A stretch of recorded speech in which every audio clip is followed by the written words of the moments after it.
안녕하세요. 저는 환갑을 앞두고 있는 시부모님을 모시고 있는 30대 주부입니다. 평소 저는 시어머니와 그리 사이가 좋지 못했는데요. 이유는 어머니 성격이 철부지 애 같습니다. 아무리 여자는 나이가 들어도 10대 소녀 같다지만 저희 어머니는 심해도 너무 심합니다. 모든 초점을 자기에게 맞추려고 해서 시아버지도 남편도 저도 여간 힘든 게 아니에요. 그런데도 시아버지는 뭐가 그렇게 좋으신지 늘 어머니가 하고 싶으신 거 먹고 싶으신 거 다 구해다 바치십니다. 물론 그 과정에서 저희까지 동원다는 것은 두말하면 잔소리고요. 이렇게 저는 나이 많은 사춘기 소녀를 대접해드리며 지내고 있었습니다. 그러던 어느 날 드라마를 보시며 여가를 보내고 계시던 시어머니께서 갑자기 시아버님께 말씀하시길 여보, 나 저녁에 팔보채 먹고 싶어. 팔보채 먹으면 안 돼? 팔보채? 그래 그럼 그거 시켜 먹지 뭐. 아니 그거 시켜 먹으면 돈만 비싸지 맛 하나도 없어. 그냥 집에서 해 먹자. 아버님은 팔보채를 먹고 싶다는 어머님의 말을 들으시고 흔쾌히 배달을 시키자며 말씀하셨으나 어머니께서는 한사코 배달은 싫으시다며 집에서 만들어 먹자고 하시더라고요. 그 말을 들은 저는 속으로 기겁을 하며 얼른 거들었습니다. 어머니, 팔보채 하려면 손도 많이 가고 시간도 많이 걸려요. 무엇보다 팔보채 할 만한 재료가 지금 없어요. 그냥 오늘만 시켜 드시면 어떨까요? 아니 그거야. 지금 얼른 가서 재료 사가지고 와서 하면 되지. 그걸 지금 핑계라고 되는 거냐? 딱 보니까 손이 많이 가서 네가 하기 싫어서 그러는 거구만. 아니 그게 아니라 여보. 나 오늘 팔보채 꼭 먹어야 할 것 같아요. 제가 조금만 고생하면 되잖아. 응? 어머니께서는 제 말을 들으려고도 안 하시고 오히려 저에게 역정을 내셨습니다. 네가 하기 싫어서 그러는 거 아니냐면서요. 보다 못한 아버님은 자신이 도와줄 테니 한 번만 고생해주면 안 되겠냐고 하시기에 저는 울며 겨자 먹기로 대답했습니다. 아니에요. 어떻게 아버님께 그냥 제가 지금 가서 재료만 사올게요. 좀 오래 걸리더라도 기다려주세요. 예, 나 배고프니까 최대한 빨리 해라. 난 그동안 드라마나 좀 보고 있으련다. 어머니는 늘 이런 식입니다. 되도 않는 부탁을 아무렇지도 않게 요구하고 혹여나 부탁을 거절할라 치면 시아버지에게 화살을 돌려서는 결국 제가 하게끔 만들어버리죠. 저희 아버님은 그래도 저를 생각해 주시는 분이세요. 어머니가 저에게 생떼를 쓰면 오히려 아버님이 미안해하시면서 제 기분을 풀어주려 하시거든요. 그렇게 저는 해가 다 지고 나서야 재료를 가득 들고 집으로 돌아왔고 돌아오자마자 요리하느라 정신이 없었습니다. 중간중간 시어머니가 밥 언제 다 되냐 굶어 죽겠다 왜 이리 굶뜨냐 타박하셨지만 솔직히 요리하기 바빠서 한 귀로 듣고 흘려버렸습니다. 드디어 팔보채가 완성이 되고 저희는 늦은 식사를 시작했습니다. 그런데 어머니께서 제 팔보채를 한 입 드시더니 도로 뱉어버리고는 저에게 소리를 지르는 게 아니겠어요? 이게 뭐야? 너 지금 이걸 팔보채라고 만든 거야? 너 팔보채 안 먹어봤어?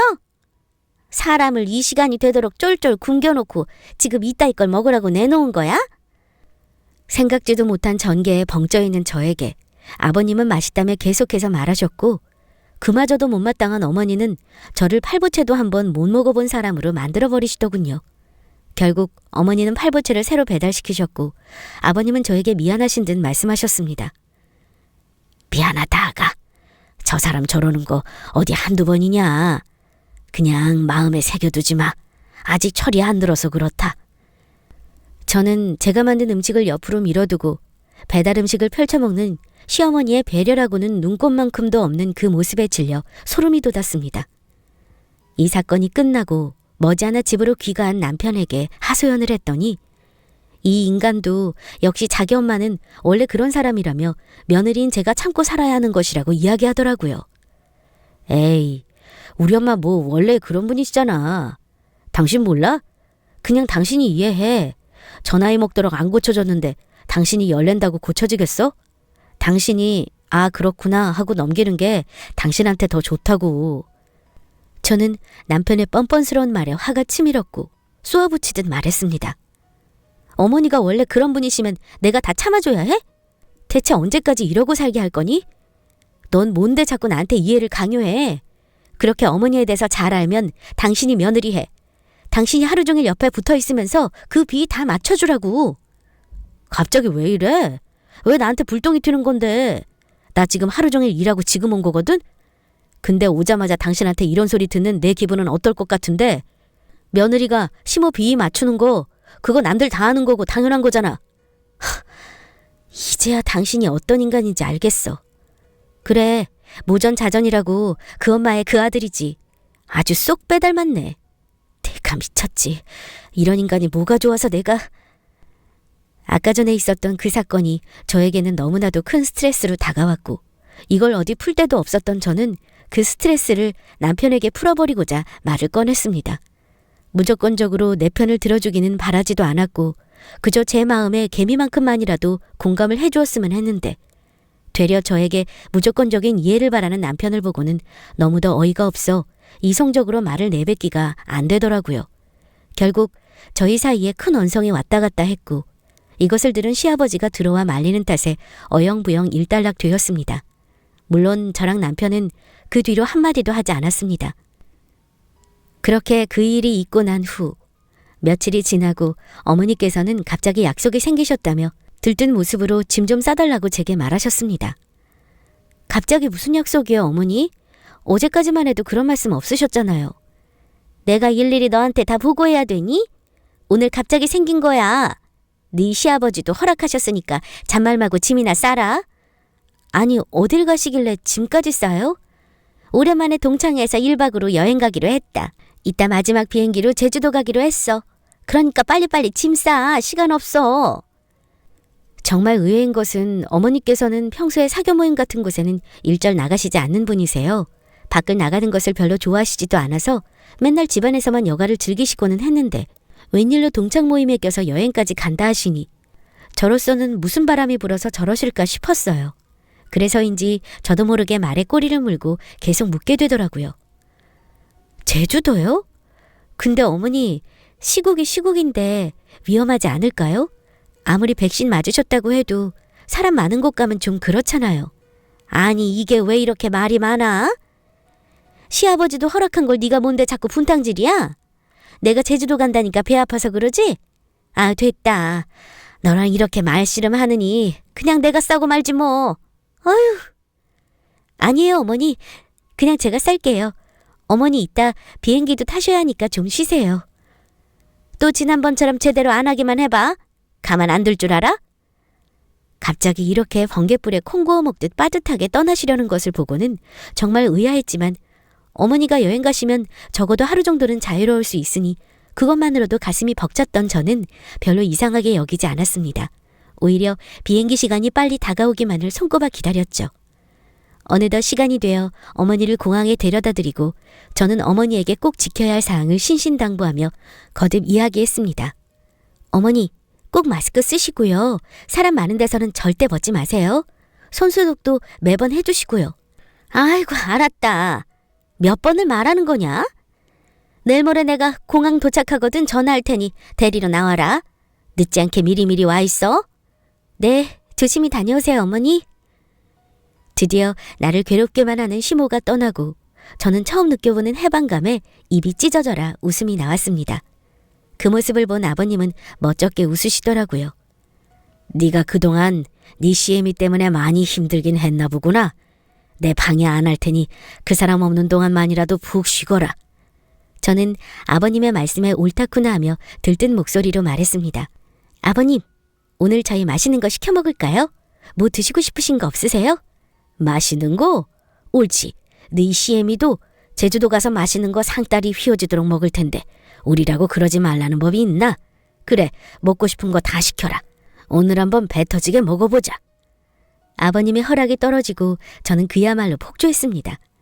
해산물부터 시작해서 양식, 중식, 한식, 야식까지 가리지 않고 시켰습니다. 결국 식탁 위에는 자리가 모자랄 정도로 음식이 가득 찼고 시아버지는 그것을 보고는 입을 떡 벌리셨습니다. 하지만 저는 아랑곳하지 않았습니다. 오늘만큼은 저에게 상을 주고 싶었거든요. 그렇게 한 상 부러지도록 차려놓고 손에 잡히는 대로 먹고 있는데 남편이 들어오더라고요. 남편은 한 상 가득 펼쳐진 음식을 보더니 입을 다물지 못하고 아버님에게 이 일이 어떻게 된 거냐 묻기 바빴습니다. 이게 다 뭐야? 이거 다 시킨 거야? 엄마는? 아버지, 이게 다 무슨 일이에요? 오늘 너희 엄마가 갑자기 제주도로 여행을 가는 바람에 우리 며느리랑 나랑 조촐하게 잔치 좀 벌이고 있었다. 너도 얼른 와서 뭐 좀 먹어. 엄마가 제주도를 가셨다고요? 어제까지만 해도 그런 말씀 없었는데. 그 말에 제가 오늘 갑자기 약속이 잡히신 거라 아까 마지막 비행기로 급하게 가신 거다 이야기하니 그제서야 남편은 고개를 끄덕였습니다. 그러다 음식을 보고는 아무리 봐도 너무 많다 싶었는지 저를 나무라듯 말했습니다. 그래? 그건 그렇고 아무리 그래도 그렇지 이거 너무 많은 거 아니야? 이거 당신이 시켰지? 뭐 어때? 다 먹을 거야. 그래, 내가 그러자고 했다. 그동안 네 엄마 별난 성질에 얘 혼자 다 감당하느라 얼마나 힘들었겠냐. 그래서 내가 오늘 먹고 싶은 거 다 시키라고 했다. 그러니까 너도 더 이상 아무 말 말고 와서 거들어. 얼른. 일단 알았어요. 나 좀 씻고 먹을게. 시모 한 명 없을 뿐인데 분위기가 이렇게 좋을 수가 있나요? 제가 이 집으로 시집 온 이후로 이 집이 이렇게 정겹고 편했던 적이 없어요. 항상 신경이 곤두세워져 있었거든요. 오늘은 또 어떤 걸로 나를 괴롭힐까, 또 어떤 말도 안 되는 것을 요구할까, 늘 전전긍긍하면서 지냈어요.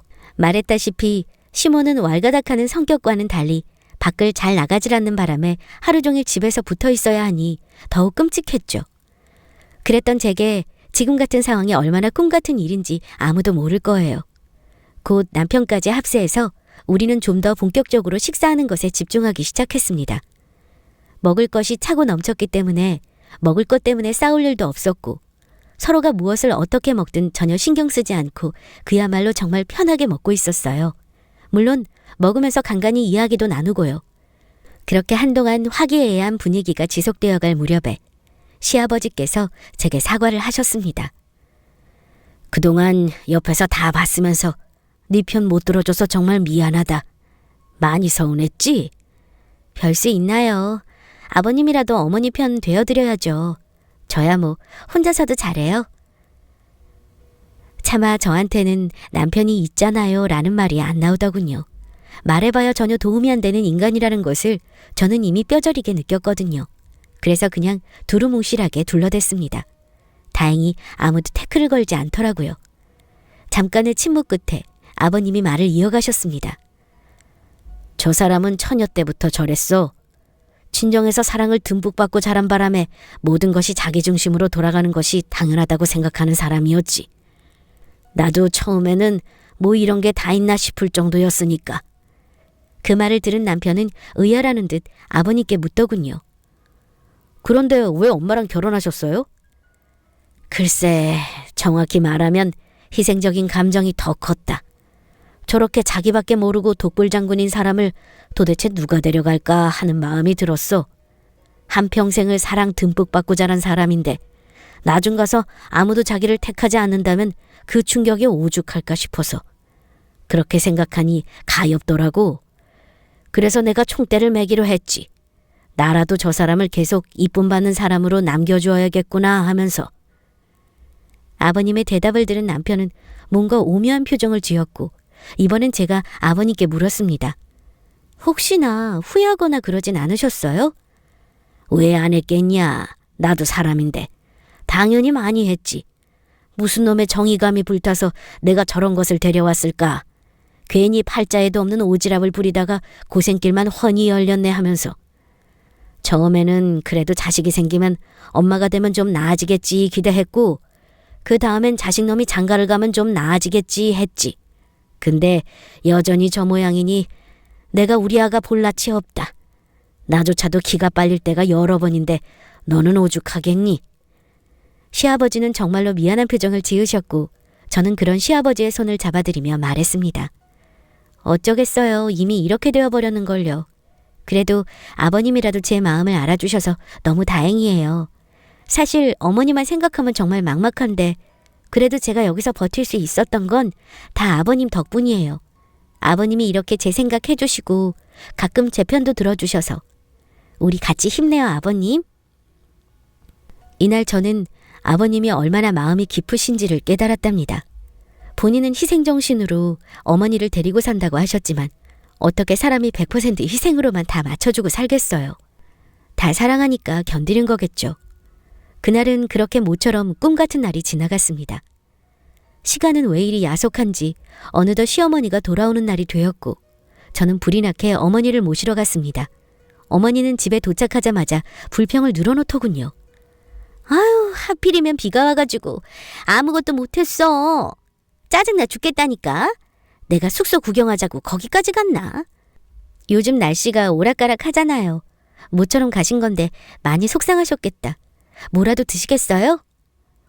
저는 최대한 어머님의 심기를 건드리지 않기 위해 노력하였으나 뭐가 그리 마음에 안 드시는 건지 어머니는 저에게 짜증 섞인 목소리로 말하셨습니다. 넌 내가 돼지인 줄 아니? 나만 보면 뭐 먹으래? 너 내가 없어서 아주 행복해 죽었겠다. 네가 뭘 하던 태클 거는 사람이 있어. 시비 거는 사람이 있어. 이제 나 돌아와서 아주 서운하겠다.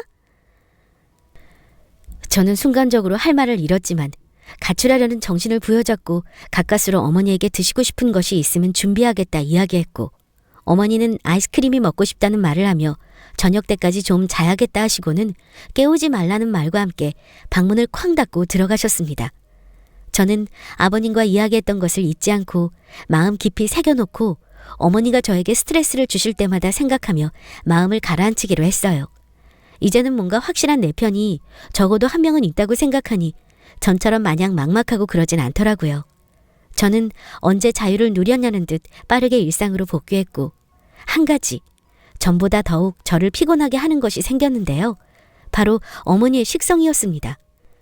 갑자기 생전 안 드시던 것들을 먹고 싶다고 하시는 바람에 그거 구해다 드리느라 아버님과 저는 물론 남편까지도 한동안 꽤나 고생했습니다. 뭔가 이상하다고 느끼려는 찰나 일이 터졌습니다. 그날은 어머니께서 직접 삶은 수육을 드시고 싶다길래 급하게 수육을 삶아드렸었는데요. 식사를 하시는 도중에 갑자기 헛구역질을 하시더니 화장실로 뛰어들어가시는 것을 보고는 설마 했고 임신 사실을 들었을 때는 정말 세상이 노래졌습니다. 평소에도 저를 종부리듯 부려먹는 시모인데 임신을 했으니 아기를 낳기 전까지 저를 얼마나 달달 볶을까요? 아버님께서는 뛸 듯이 기뻐하시고 남편마저도 경사라며 기분 좋아하는데 제가 어쩔 수가 있나요? 게다가 아버님께서 직접 저한테 시모 좀 잘 챙겨달라며 부탁하시는 겁니다. 나보다 같은 여자인 네가 더 잘 알지 않겠냐며 그동안 주시지 않던 용돈까지 두둑히 챙겨주시더군요. 평소에 저에게 웬만하면 부탁이라는 것을 잘 안 하시는 분이었기에 저는 들어드릴 수밖에 없었습니다. 아니나 다를까 어머니는 지금까지와는 차원이 다르게 저를 부려먹기 시작했습니다. 제가 조금이라도 거북한 표현을 한다 치면 아기를 물고 늘어지면서 이러지도 저러지도 못하게 하셨습니다. 저희 가족은 어머니에게 모든 것을 맞추었고 늘 긴장한 상태에서 생활해야 했습니다. 정말 지옥 같던 시간이 지나 드디어 아이가 태어났고 우리 가족은 모두 드디어 막을 내렸다는 안도감에 가슴을 쓸어내렸습니다. 원래라면 이제 모든 것이 해피엔딩으로 끝났어야 했으나 애석하게도 우리 집안에는 해피엔딩 따위는 없었습니다. 또 한 번의 대형 폭탄이 터지게 된 것인데요. 우리 가족은 아기가 태어나자마자 아기를 보러 갔고 인큐베이터에 있는 아기를 보며 기뻐하고 있던 중에 갑자기 말이 없어진 아버님께서 조심스럽게 남편에게 말씀하시더라고요. 근데 이상하다. 야 지석아, 네가 보기엔 얘가 날 닮았냐? 그러고 보니 별로 안 닮았는데요. 엄마 얼굴은 있는데. 아버님의 말을 들은 남편은 자세히 아기 얼굴을 들여다보았고 점점 표정이 묘하게 바뀌어가는 것을 보며 저 역시 아기 얼굴을 자세히 들여다보았습니다. 에이 설마 한 군데라도 있겠죠. 찾아보면. 원래 이렇게 아빠 얼굴 찾기가 힘든 거였나요? 인큐베이터에 있는 아기를 보는데 이상하게도 어머니의 생김새는 있는데 아버님의 생김새는 눈을 번뜩이고 찾아봐도 도무지 없는 거예요. 저는 순간 쎄한 기분이 들었지만 괜히 말이 씨가 될까 입을 다물고 있었습니다. 어머니는 곧바로 산후조리원으로 들어가셨고 저도 그동안 어머니가 집에 오셨을 때 불편함이 없도록 신경 쓰면서 지내고 있었습니다. 그러던 어느 날이었습니다. 그날따라 시아버지께서 말도 못할 정도로 기분이 안 좋아 보이셨고 마치 넋이 나간 사람처럼 멍하니 앉아 계시더라고요. 그래서 저는 조심스레 다가가 여쭈었습니다. 아버님, 무슨 일 있으세요? 안색이 너무 안 좋으신데. 아니다. 아니야. 그러지 마시고 무슨 일인지 말씀해 주세요. 아버님 지금 너무 안 좋아 보이세요. 제 말에 한참을 가만히 있던 아버님은 손을 덜덜 떨면서 바지 주머니에서 꼬깃 탄 종이 한 장을 저에게 건네주시고는 고개를 푹 숙이셨어요. 이건 뭐... 그건 바로 유전자 검사 결과지였죠. 결과를 보니 그 아기는 아버님의 아기가 아니었어요. 인큐베이터에서 아기를 처음 본 날, 아버님은 자신을 너무나도 안 닮은 아기를 보고 계속 미심쩍어 하시다가 큰 마음 먹고 결과를 의뢰하셨고, 지금 이렇게 결과를 받고는 충격을 받으신 거였어요. 아니, 어머니가 어디 잘 나가시는 분도 아니고 누굴 만나시지도 설마... 저는 벼랑간 뇌리를 스쳐가는 제주도 여행을 떠올리며 입을 다물었고 아버님도 같은 생각이신 듯 보이셨어요. 내 생각도 그런 것 같다. 남자 여자 다 같이 간다고 했으니. 저는 더 이상 뭐라 말을 해야 할지 몰랐죠. 이를 어쩌면 좋을까 생각하고 있던 그때 아버님은 벌떡 일어나 욕을 내뱉으셨습니다. 이 망할 여편네. 나도 이제 안 참아. 아버님은 생전 안 하시던 욕을 내뱉으시면서 집을 뛰쳐나가셨고 곧바로 어머니가 계신 산후조리원으로 가셨어요. 아버님은 도착하자마자 어머니가 계신 병실 안으로 뛰어들어가셨고 갑작스런 우리의 등장에 적잖이 당황한 어머니가 제 말씀도 꺼내시기 전에 어머니의 뺨을 때리시며 따져 물으셨습니다. 딱 한 번만 묻는다. 제주도 때 바람 피어서 낳은 애 맞나? 화가 나다 못해 분노가 넘쳐흐르는 아버님을 보고는 어머니께서는 금세 눈가에 눈물이 그렁그렁한 상태로 두 손을 싹싹 빌더군요. 여보, 내 말 좀 들어봐요. 그게... 물론 그것은 아버님에게 전혀 통하지 않았고 다시 한번 따져 물으셨습니다. 묻는 말에 똑바로 대답해. 내가 지금 유전자 검사 다 해보고 오는 길이야. 검사지 네 눈앞에 들이밀어야 순순히 불 거야? 어머니는 처음부터 시아버지가 왜 그리 화가 난 건지 눈치채고 있었던 듯 바로 잘못을 빌었습니다. 아니 나는 그럴 생각이 아니었는데 하필 거기 내 첫사랑이 있어서 그래서 같이 술 먹고 하다 보니까 실수로 정말 실수였어. 어머니의 이실직고를 듣고 아버님은 일말의 이성마저 끊어진 듯 이전보다 더욱 성난 목소리로 소리쳤습니다. 어쩐지 살아생전 내가 그렇게 나가서 바람 쐬자고 할 때는 나가지도 않던 사람이 어쩐 일로 그렇게 신이 나서 거기까지 가나 했지. 나는 그것도 모르고 얼마나 가고 싶었으면 저 사람이 저렇게까지 할까 싶어서 선뜻 허락했네. 근데 그게 다 네 첫사랑 놈 보고 싶어서 날랐단 거였구만. 그랬던 거였어. 그래서 그래, 홀라당 그놈 새끼까지 베고 오나 그래? 당신 참 대단해. 아주 대단한 여편네야. 한 번도 이토록 화내는 아버님을 본 적 없는 어머니는 정말 처절하게 비셨습니다. 여보, 내가 잘못했어. 진짜야. 내가 진짜 잘못했어. 그만 화 풀어. 제발. 당신 나 없이도 살 수 있어? 나 많이 사랑하잖아. 나도 그래. 나도 당신 없으면 안 돼. 울며 불며 소리치는 어머니의 말에 정말 치가 떨린다는 듯 얼굴을 일그러뜨린 아버님은 어머니에게 끝맺음의 말을 전하셨습니다. 연병하네. 내가 그동안 당신이 애들한테나 나한테 못되게 굴어도 그래도 당신이 내 아내니까 쥐들 시어미니까 눈 감고 오냐오냐 해줬던 거지. 당신이 마냥 이뻐서 지금껏 참아왔는 줄 알아? 딴 놈 자식까지 걷어줄 마음 눈꼽만큼도 없으니까 네 알아서 살아. 네 그 좋아하는 첫사랑 놈이랑 잘 살아. 나는 더 이상 너랑 못 살아. 이제 완전 끝이라고. 그렇게 시아버지는 나가셨고 병실 안에는 어머니의 울음소리만이 가득했습니다. 저도 딱히 드릴 말씀이 없어서 그냥 나오려고 했습니다. 그런데 멀찍이 서 있는 제가 안 입고 오셨던 건지 어머니께서는 가만히 있는 저에게 비아냥거리시더라고요. 이 꼴 보니까 좋아? 나 이렇게 된 거 보니까 속이 다 후련하냐고.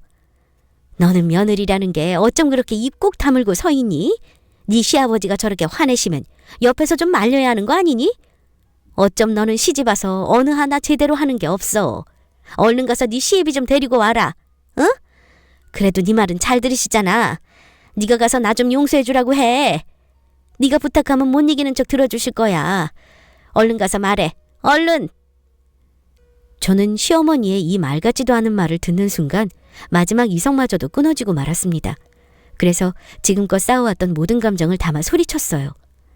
아니 어머니, 진짜 사람 맞으세요? 진짜 해도 해도 너무한 거 아니냐고요. 이 집에서 어머니 뜻대로 안 되는 건 단 한 개도 없었어요. 어머니 하시고 싶은 대로 가족 모두가 다 맞춰드렸다고요. 한순간도 어머니 불편하게 만든 적 없고요. 아버님은 더더욱 어머니만을 위하셨다고요. 그 말을 하는 순간 지난밤 배달 파티를 열면서 아버님의 속마음을 알게 되었던 그날이 스쳐가면서 정말 욱하더라고요. 저도요. 우리 친정 엄마한테도 그렇게 안 해요. 우리 엄마한테도 안 하는 대접을 늘 어머니한테는 해드렸다고요. 근데도 어머니는 단 한 번도 저한테 고맙다는 말 한마디를 안 하시고 오히려 구박만 하셨잖아요. 어머니가 지금까지 누렸던 그 모든 것들은 전부 저랑 아버님이 희생해서 그렇게 해드렸던 거라고요. 대체 뭐가 아쉬워서 딴 남자랑 그런 짓을 하셨어요? 뭐가 부족해서 그런 파렴치한 짓을 하셨냐고요. 저보고 용서를 대신 빌어달라고요? 아니요.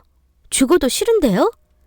저도 지금 어머니랑 마주하고 있는 이 순간 역겹고 싫은데 아버님은 오죽하시겠어요?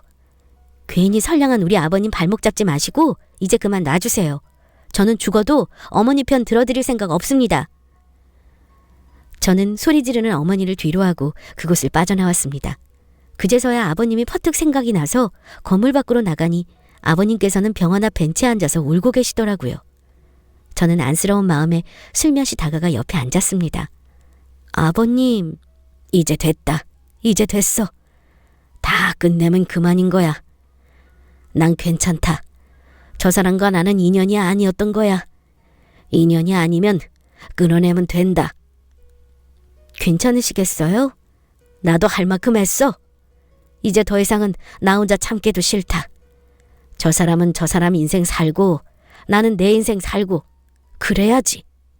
그날 아버님은 한참을 그 벤치에 앉아 계시다 돌아오셨고 결국 어머니와 이혼을 진행하셨습니다.